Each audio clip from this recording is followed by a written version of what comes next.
See, the problem is you are the people who go and knock on the doors, right?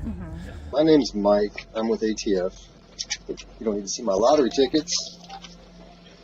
I'm with ATF. Get on the ground! Face down! On the ground! Face down now! Face down! Sitting on the sidewalk, look it up. It's a mobile scooter. That just recently the ATF classified the FRTs, the force reset triggers. If he gets caught with it after this point, though, he's on notice as knowing that he's not supposed to have it. So. Okay. I don't need the medic. The taser didn't bother me. You just said call an ambulance if you don't need now you don't want one. Get in the car! In the car. Number 4. Moonlight Industries. Hey folks, let me spill the tea on a wild incident caught on video in Arizona. So these ATF agents, you know, the gun guys, decided it was a good idea to go all door-to-door, claiming force reset triggers are suddenly machine guns. Drama alert! The video was shot at Moonlight Industries, a place slinging soft gear for the gun lovers. Now here's the kicker, these agents rock up with their plate carriers and guns, trying to be all buddy-buddy. But come on, wearing gear like that doesn't scream friendly neighborhood visit, right? The ATF agents drop the shocker that they're there for FRTs, acting like it's some recent revelation. But the owner ain't buying it, pointing out it's old news with court cases backing up the legality. The agents pull this good cop, bad cop routine saying, give 'em up and you won't be in trouble. Classic move. The owner, smart cookie, keeps quiet, refusing to spill the beans. The video is a roller coaster exposing ATF's shady tactics. Lesson learned, never trust an ATF agent and always lawyer up when drama comes knocking. That just recently the ATF classified the FRTs, the force reset triggers. I'm not refusing anything. I won't be answering any questions. Okay. But okay, so we are aware that you did purchase FRTs. Again, we, like you said, you know, we just we are the ones that just come and knock on the door. We just enforce the laws. Sure. It's a bigger conversation than what you're having right now. See, the problem is you are the people who go and knock on the doors, right? Or you go against the citizens because they've spoken what they buy and what they do. The citizens are speaking. Number 3, Chris. Alright, so picture this. A typical day on the West Coast, and suddenly the ATF decides to spice things up. They're going door to door like it's some bizarre neighborhood block party, but this one involves them seizing force reset triggers for firearms. It's like a bizarre twist in a movie you never signed up for. So here's the lowdown. ATF agents, and mind you, they're not rocking any cool identifying uniforms. Nope, they're going incognito, knocking on doors and leaving unsuspecting folks wondering who the heck is at their doorstep. The target this time? A guy named Chris. An ATF agent, let's call him Mike, rolls up and starts the most awkward conversation ever. Hey, is Chris around? And you're thinking, who's Chris? And why does the ATF care? Well, turns out Chris supposedly bought some FRTs from a shady gun broker account named Rifle Remedy 2000. Yeah, that's right. Things just got real specific. Now, FRTs, these forced reset triggers, were once innocent gun accessories. But the ATF did a plot twist, decided they're now machine guns, and anyone caught with them is in for a wild legal roller coaster, $10,000 fine and 10 years in the slammer kind of wild. But here's the kicker. The guy ATF's hunting down, Chris, swears up and down that he's innocent. He claims he doesn't own any FRTs, and he's just a victim of a gun broker search gone wrong. The ATF ain't buying it though, and hands him some paperwork with a turn in your FRTs ultimatum. Now here's the survival guide for unexpected ATF visits. Hey, sir, how you doing? I'm looking for Chris.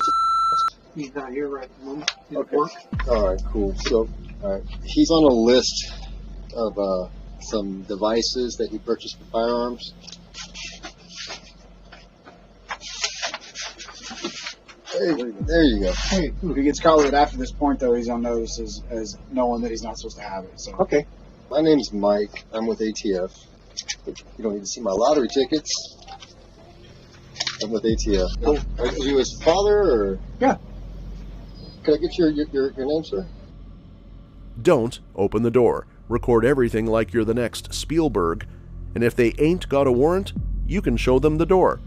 Oh, and never, I repeat, never sign the wrong form if they thrust it at you. It's like a legal trap. Sign the wrong paper, and you're practically handing them evidence against yourself. In the grand scheme of things, it's a wild ride of ATF drama, shady gun broker accounts, and one unsuspecting guy caught in the crossfire. Who knew the ATF would be the unexpected party crashers on the West Coast? Number 2. James Burke. Buckle up, folks, because we've got a wild tale involving an ATF agent, Ohio cops, excessive force, and a lawsuit that's making waves. Meet James Burke, a seasoned 16-year veteran of the ATF. Picture this. It's July 7th, 2020, and Burke is on a routine mission to retrieve a shotgun from someone not exactly on the authorized to have firearms list. So there he is, dressed in his standard ATF casual professional work attire, credentials in the pocket, ID card swinging around his neck, and knocks on the door of a residence on Edgebrook Drive. Little did he know this knock would send off a chain of events that would lead him to file a lawsuit against the Columbus Police Department. As Burke politely knocks, someone inside decides to dial 911 but refuses to open the door.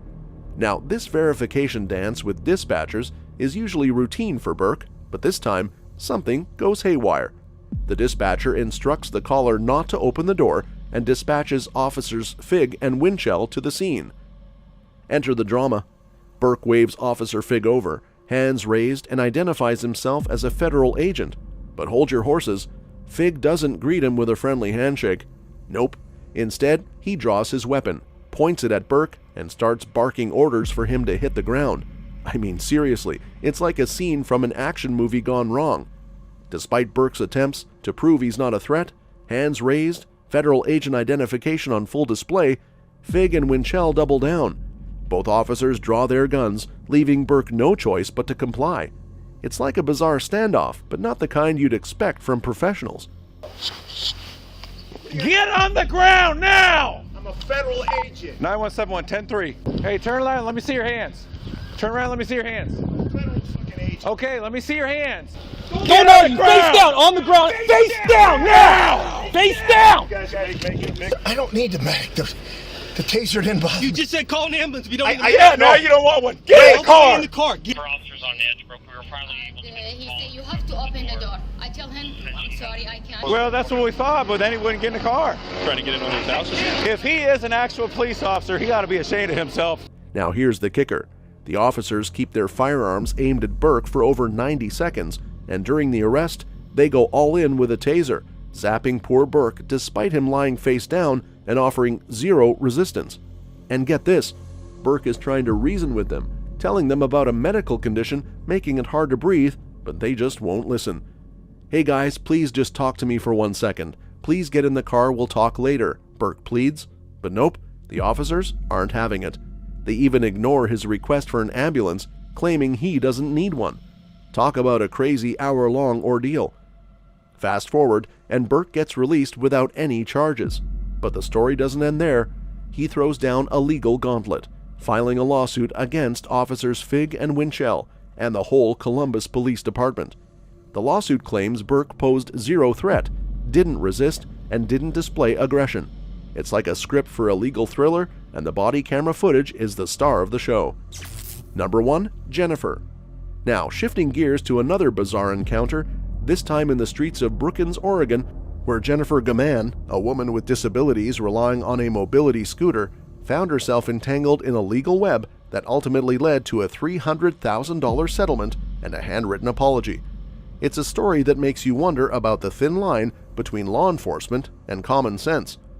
It's 2018, and Jennifer is out and about with friends, using her trusty mobility scooter to traverse the town. A few miles from home, 2 Brookings police officers decide to pull her over, claiming she's violating the law by riding on the sidewalk and crossing through crosswalks without a safety helmet. Jennifer, no stranger to these streets, tries to explain that her scooter is electric, not gas-powered, and compares it to a famous animated movie character's ride. Despite Jennifer providing her ID, the officers issue multiple citations and deliver the news that she can't continue her journey without a helmet. Jennifer, frustrated and cold, insists on going home, refusing to comply with the helmet demand. It turns into a slow-speed chase, and before you know it, she's arrested. Now, here's where the plot thickens. Jennifer gets slapped with a felony evading the police charge, spends 5 days behind bars, but hold on, redemption is on the horizon. We're stopping you because you're on a sidewalk with it. Yeah, you rode because through it a is crosswalk. It's illegal. It's like Iris. It's like Iris. You know Ira, the blue guy with the guy who's riding around? It's exactly like his, except it's got 2 seats. You are not allowed to ride it on sidewalks, and you're not allowed to ride it in crosswalks. All right? Okay, I want to leave. That's fine. I'm gonna get pneumonia. Okay. Have me the fuck ticket. So until you get a helmet, you are not allowed to drive this thing. Being on the sidewalk, look it up. It's a mobile scooter. It's not an electronic scooter, and I can ride it on a sidewalk. Is it gas powered? No, it's not gas. The Oregon Court of Appeals steps into the scene, overturns the felony conviction, and suddenly, the city of Brookings has some serious explaining and compensating to do. In a surprising turn of events, the city agrees to settle the case, shelling out $300,000 in damages to Jennifer. But it doesn't end there. They're also penning her a handwritten apology. It's a twist that echoes the need for sensitivity and awareness in law enforcement practices, especially when dealing with individuals with disabilities. Jennifer's attorney, Jacob Johnson, argues that the officers violated the Americans with Disabilities Act and the Fourth Amendment, which protects against unlawful search and seizure. The settlement is not just about the money, it's a symbolic victory for Jennifer and a reminder that individuals with disabilities deserve fair treatment under the law. As part of the settlement, the officers involved are set for some serious training on the Americans with Disabilities Act. It's a step in the right direction, a lesson learned from a scooter saga that unfolded on the streets of Brookings, reminding us all that every individual, regardless of their mode of transportation, deserves respect, dignity, and equal protection under the law. Show me your ID when I got here. Don't move forward. Okay. You didn't ask for it. He is at. Sir, I'm just trying to do my job. Just get in the car. Why would you make us do this? There's a chance the sergeant might want to talk to you, so thank you very much. Okay, good. Thanks, Dee. We'll talk later. Sir, wait. You had your chance. No, I was trying to give you my creds. You didn't let me show them to you. Never once tried. That's all for this video, folks. See you next time.